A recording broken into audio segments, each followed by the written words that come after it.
Natural pengajar Hikmah. Om Swastiastu. Sebelum memulai pelajaran, mari kita berdoa menurut agama dan kepercayaan masing-masing. Berdoa mulai.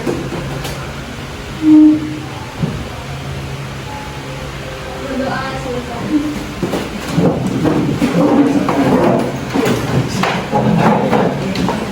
Mana kabarnya, Gani? Oke, jadi hari ini ada yang nggak sekolah? Ada. Hari setiap hari sama ayah. Enggak orang ya? Jadi nggak usah dari Pak. Enggak orang yang nggak sekolah. Jadi untuk hari ini kita akan mempelajari materi mengenai kegiatan ekonomi. Oke adik-adik, jadi kita akan mempelajari kegiatan ekonomi.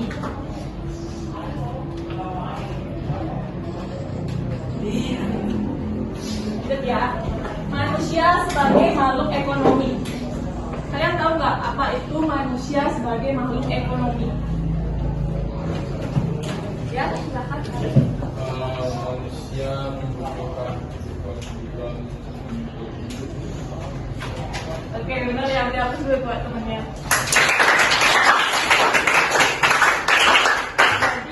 Manusia sebagai makhluk ekonomi itu yang dimana setiap manusia memiliki kebutuhan yang akan selalu memikirkan upaya untuk memenuhi kebutuhan. Bisa dilihat dari gambar sini, ada gambar baju, kemudian gambar rumah, kemudian ada gambar sepeda gayung, dan makanan. Nah, ini adalah kebutuhan dari kita. Nah, untuk memenuhi kebutuhan tersebut, kita manusia itu memerlukan yang namanya pekerjaan untuk memenuhi kebutuhannya tersebut. Nah, itu yang disebut dengan aktivitas kegiatan ekonomi.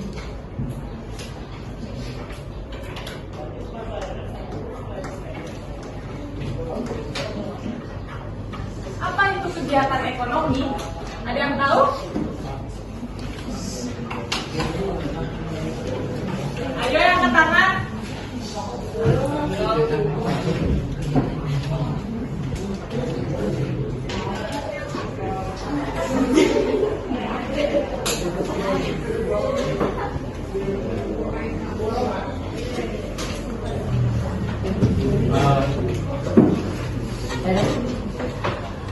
Ya, Martin, silakan. Kegiatan ekonomi dapat diartikan sebagai aktivitas manusia dalam rangka memenuhi satu kebutuhan hidup. Kebutuhan manusia ini beragam, berupa barang ataupun jasa.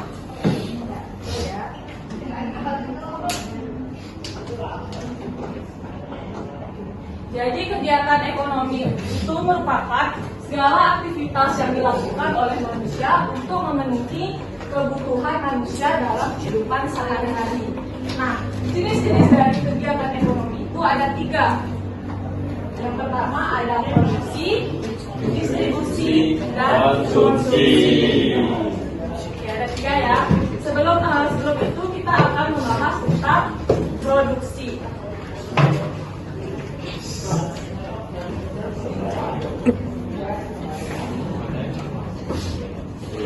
Apa itu produksi? Silakan. Produksi adalah kegiatan untuk menghasilkan barang. Ada, mungkin ada yang mau menambahkan lagi? Sama. Ya, silakan. Kegiatan yang dilakukan manusia dalam menghasilkan suatu produk baik barang atau jasa yang kemudian dimanfaatkan untuk konsumen. Mungkin itu lagi di sana. Kegiatan lagi. Produksi itu adalah kegiatan menghasilkan barang atau jasa.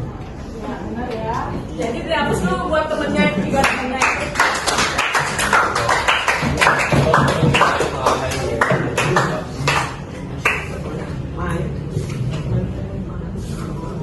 Jadi produksi itu merupakan suatu kegiatan yang menghasilkan atau menambahkan nilai guna suatu barang ataupun jasa. Ada contoh, ada pun contohnya yang ada di gambar sini, yaitu seorang penjahit dan seorang petani sayur. Yang dimana penjahit tersebut menjahit suatu kain baju. Kemudian kalau petani tadi sayur ini Bahan ya benar menghasilkan sayur yang segar. Nah, mungkin ada yang mau menambahkan lagi contoh dari kegiatan produksi?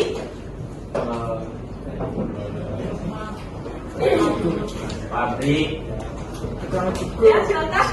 pabrik tahu dan tempe. Ya benar ya, itu kegiatan produksi juga. Nah, jadi ya contoh-contoh tadi itu merupakan kegiatan dari produsen. Nah, jadi ibu mau tanya, apa sih itu produsen? Ya silakan. Ya benar. Jadi produsen itu merupakan orang yang melakukan kegiatan produksi, sedangkan produksi kegiatan yang menghasilkan atau menambahkan nilai guna suatu barang ataupun jasa. Nah, ada pun faktor-faktor dari produksi. Nah, ibu meminta kalian untuk buka paketnya. Nah, dari buka paketnya. Nah, mungkin ibu mau minta kalian untuk menyebutkan keempat dari faktor produksi. Kamu dibaca buku paketnya faktor-faktor produksi.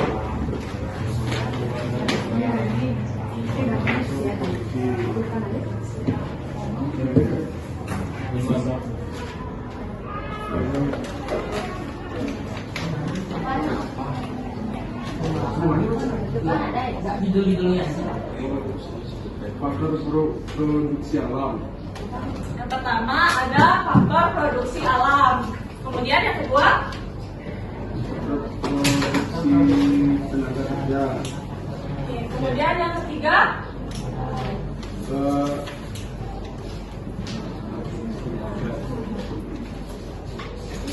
Faktor produksi modal. kemudian yang keempat. Faktor produksi keahlian. Jadi ada 4 faktor dari produksi. Oke, ada yang mau menjelaskan faktor produksi alam? Faktor produksi alam merupakan semua kekayaan yang terdapat di alam semesta dan dapat digunakan dalam proses produksi. Oke, benar ya, ada buat temannya dulu. Faktor produksi tenaga kerja.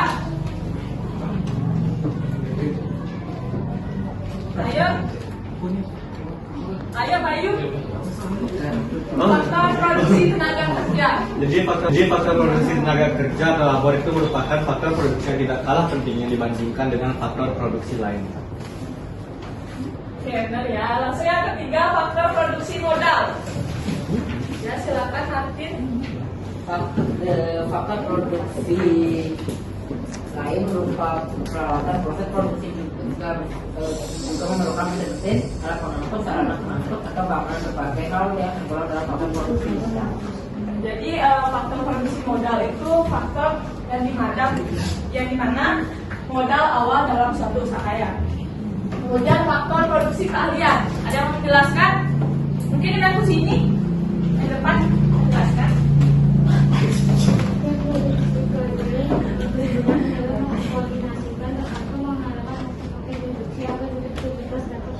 Benar ya. Jadi keempat tersebut merupakan faktor-faktor dari produksi. Jadi ibu mau menjelaskan bahwa yang pertama itu faktor produksi alam. Jadi ketika adik-adik memiliki suatu usaha, pasti sudah mempunyai yang namanya sumber daya. Kemudian yang kedua, faktor produksi tenaga kerja. Pastinya adik-adik di dalam membuat usaha, selain memiliki sumber daya, pasti memiliki tenaga kerja yang ahli. Kemudian yang ketiga, faktor produksi modal. Setiap kita membuat suatu usaha, pasti kita memerlukan yang namanya modal awal. Ya benar, modal awal ya. Kemudian yang keempat, tidak kalah pentingnya, selain alam, tenaga kerja, dan modal, kita juga memerlukan tenaga ahli. Kenapa begitu? Bisa menjelaskan? Ya silakan Ari. Ya benar ya. Jadi kalau kita udah punya ketiganya ini tapi kita tidak bisa mengelolanya, buat apa kita mempunyai usaha seperti itu? Kemudian selanjutnya kita akan membahas tentang distribusi. Nah, apa itu distribusi? Yuk, yang lain. Jamie Yang di belakang. Jamie Siapa Jenny? Ayo Jenny. ya Apa? Distribusi atau Oh, kegiatan menyalurkan barang dari dari produsen ke konsumen. Ya, kemudian kegiatan distribusi adalah kegiatan menyalurkan barang dari produsen ke konsumen. Distribusi adalah kegiatan menyalurkan barang dari produsen ke konsumen. Nah, ini contohnya ya. Pasti adik-adik pernah yang namanya beli paket di Shopee atau di TikTok Shop, nah itu termasuk dari kegiatan distribusi. Nah, kemudian distributor. Ada yang tahu pengertian distributor? Siapa nih? pelaku ataupun yang melakukan kegiatan distribusi tersebut. Ya, benar. Jadi kalian harus mengerti antara distribusi dan distributor. Kalau distributor itu orang yang melakukan kegiatan distribusi, sedangkan distribusi adalah orang yang melakukan kegiatan menyalurkan barang dari produsen ke konsumen. Ya. Kemudian selanjutnya yaitu faktor-faktor distribusi. Ayo yang mau menyebutkan.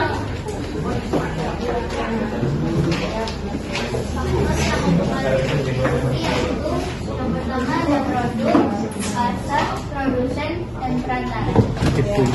Mungkin ada yang mau menjelaskan tentang keempat tersebut? Iya. Ya, boleh. Satu-satu ambil. Merupakan yang berkaitan dengan objektif yang dihasilkan dari perusahaan. Kemudian selanjutnya Yang pasar merupakan saluran distribusi yang dipengaruhi oleh pembelian konsumen.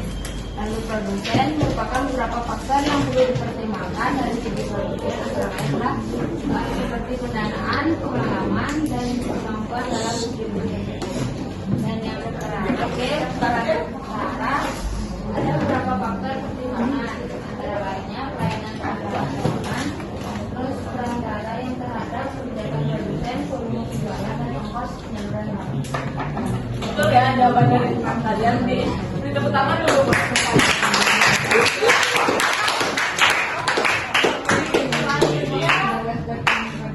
Kita akan menjelaskan. Kita masih menjelaskan distribusi ya. Nah, ada beberapa cara mendistribusikan barang. Itu ada 3. Yang pertama ada distribusi langsung, kemudian ada distribusi semi langsung, dan yang ketiga ada distribusi tidak langsung. Oke, jadi Ibu akan menjelaskan tentang distribusi secara langsung. Yang dimana distribusi secara langsung itu yang dimana barang atau jasa tanpa melalui perantara sehingga penyaluran langsung dari produsen kepada konsumen.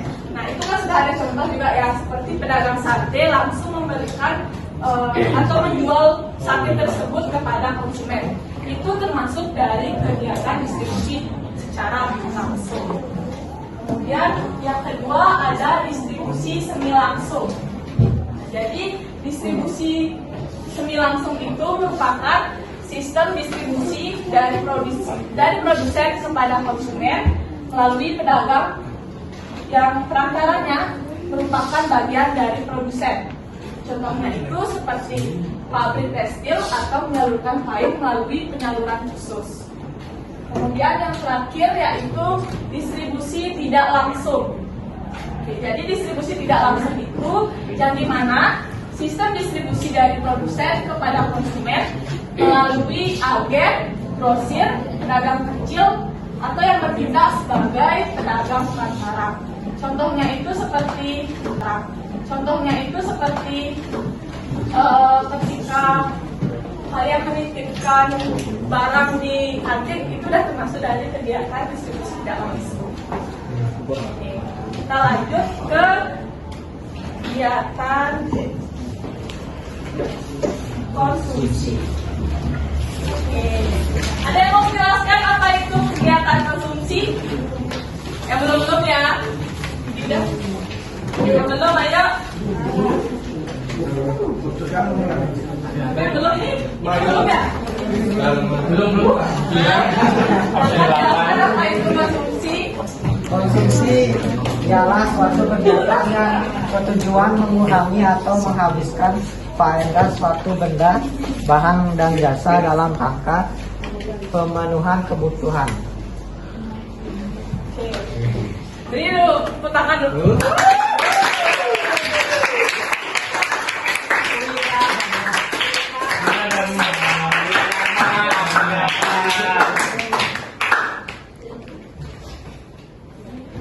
Jadi konsumsi itu merupakan suatu kegiatan yang menghabiskan nilai suatu barang maupun jasa. Sama kayak konsumen. Ada yang mau menjelaskan kayak konsumen? Pengertian konsumen? Ayo yang lain dulu, yang lain. Konsumen belum? Ada pengertian dari konsumen? Ya, ayo. Iya, kamu. Apa namanya? Pak Arya. Oke, jelasin Arya. Kegiatan menghabiskan nilai konsumen barang dan jasa. Konsumen. Lihat. Ya, boleh kamu. Orang yang menggunakan suatu barang atau jasa. Kenapa? Orang yang menggunakan suatu barang atau jasa. Mungkin ada temannya yang lain mau menambahkan? Ya, benar kok jawabannya ya. Menambahkan lagi? Di belakang, kamu mau jawab? Oh, siapa? Kamu, apa lagi? Konsumen itu apa? Konsumen adalah orang yang menjalankan kegiatan konsumsi atau yang menggunakan barang hasil di produsen. Benar ya? Jadi secara singkatnya itu adalah pihak yang melakukan kegiatan konsumsi. Itu secara singkatnya biar kalian lebih ngerti juga. Kalau konsumsi itu kegiatan yang menghabiskan nilai suatu guna atau barang, sedangkan konsumen pihak yang melakukan kegiatan konsumsi. Dia memproduksi jasa. Sudah ada di penjelasannya. Pihak yang melakukan kegiatan konsumsi. Oke, jadi selanjutnya yaitu faktor-faktor distribusi. Ayo ada yang mau menyebutkan faktor-faktor dari distribusi konsumsi. Faktor-faktor dari konsumsi. Ayo, di belakang ayo.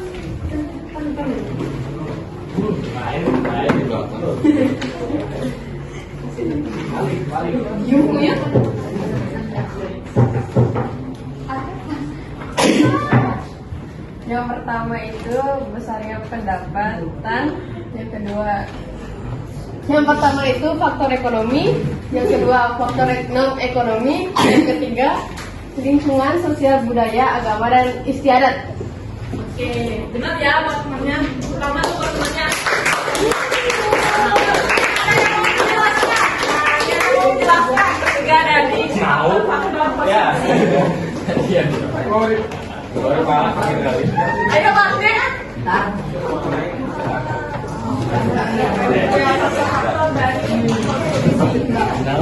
Faktor-faktor yang mengenai konsumsi, faktor ekonomi. Faktor ekonomi yang mempengaruhi di antara lain ada tiga, yaitu pendapatan,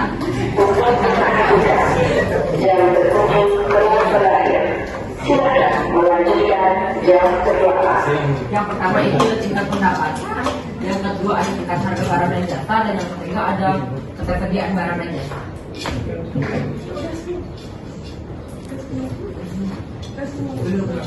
Yang kedua, lanjutkan. Yang kedua itu sampai yang ketiga ya. Yang kedua itu adalah faktor non ekonomi. Di mana selain faktor ekonomi, kegiatan konsumsi juga dipengaruhi oleh faktor-faktor non-ekonomi yang dibagi menjadi 4, yaitu jumlah tanggungan keluarga, tingkat pendidikan, tempat tinggal, dan lingkungan sosial, budaya, agama, dan adat istiadat. Jadi yang kedua itu adalah faktor non-ekonomi yang selain faktor ekonomi, kegiatan konsumsi juga dipengaruhi oleh faktor-faktor non-ekonomi yang dibagi menjadi 3 bagian, antara lainnya adalah jumlah tanggungan keluarga, tingkat pendidikan, dan tempat tinggal.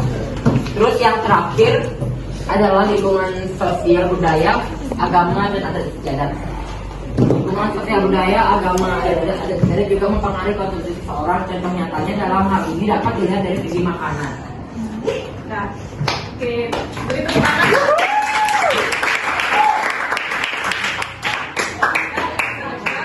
Materi dari kegiatan ekonomi. Oke, karena tadi Ibu sudah menjelaskan tentang materi kegiatan ekonomi, jadi sekarang Ibu mau kalian membuat kelompok 6, di mana satu kelompok tersebut isinya 4 orang. Silakan pilih teman-teman kalian dan ya, 6, 4. Saya. Baik. Siapa yang mau kelompok 1? Oke, di sini kelompok 1 ya. Kemudian kelompok 2. Ini kelompok 3. Kelompok 4, kelompok 5, kelompok 6. Oke.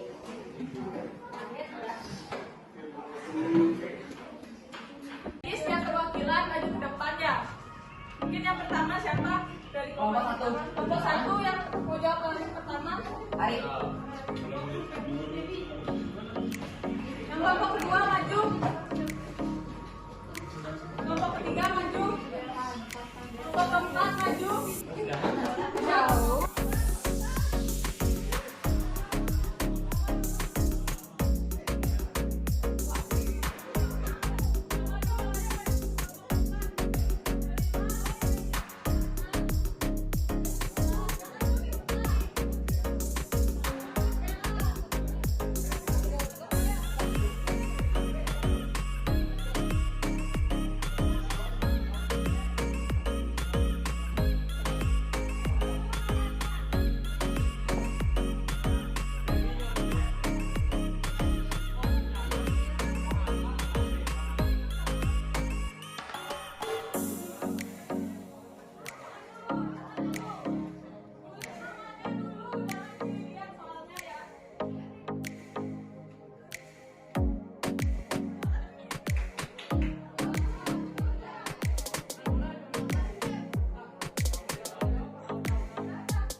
selesai mengenai kegiatan ekonomi.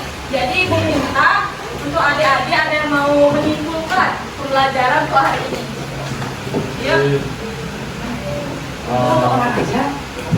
Yuk. Oke, jadi perwakilan aja ya di sini satu, di sini satu, di sini satu.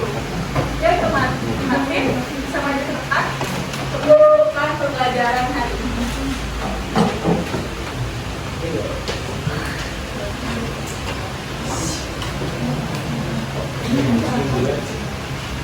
Jadi hari ini saya akan menyimpulkan tentang materi yang kami rekan tadi, yaitu adalah kesimpulan untuk pembelajaran hari ini mengenai materi kegiatan ekonomi, bahwa kegiatan ekonomi adalah suatu kegiatan yang tidak lepas dari kehidupan kebutuhan manusia. Kegiatan yang dapat dibagi menjadi tiga, yaitu produsen, konsumen, dan distributor atau distribusi.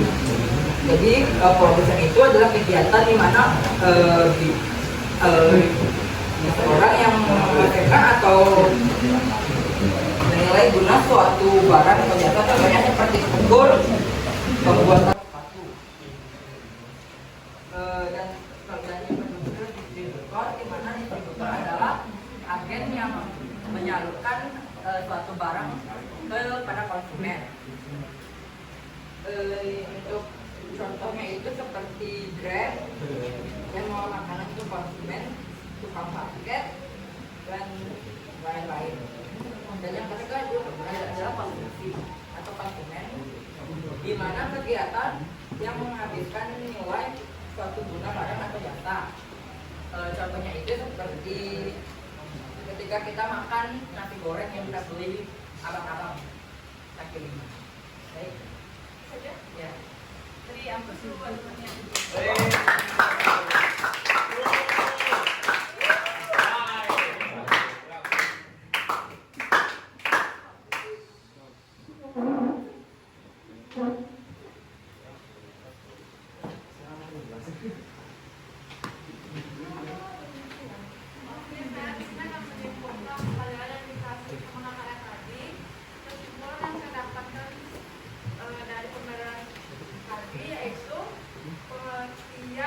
kegiatan ekonomi adalah kegiatan yang dilakukan masyarakat untuk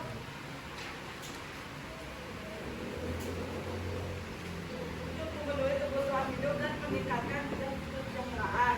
Yaitu kita contoh yang pertama, kegiatan produksi adalah ketika kita melakukan kegiatan menghasilkan barang seperti pembuatan tempe, tahu, habis itu pembuatan kerajinan dan masih banyak lagi.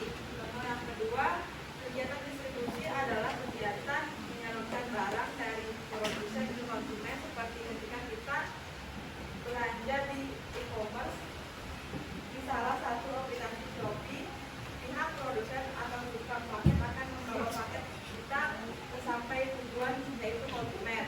Contoh yang ketiga, kegiatan konsumsi adalah ketika kita menghabiskan atau menggunakan nilai dengan suatu barang, seperti membeli pakaian di toko, membeli makan di warung, dan lain-lain. Ya, berapa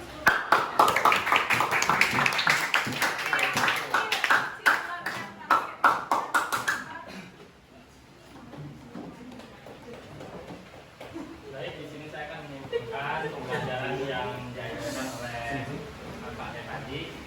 Simpulannya yakni kita telah mempelajari mengenai kegiatan produksi, distribusi, dan konsumsi. Yang dimana untuk kegiatan produksi, pelaku yang melakukan kegiatan produksi dinamai produsen, dan pelaku yang melakukan kegiatan distribusi yakni distributor, dan pelaku yang melakukan kegiatan konsumsi yakni konsumen. Itu saja yang dapat saya simpulkan.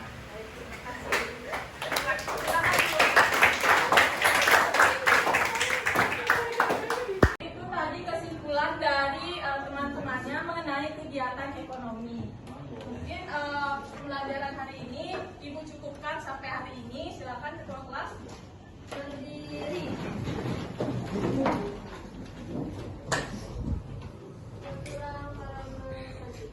Om Santi Santi Santi Om.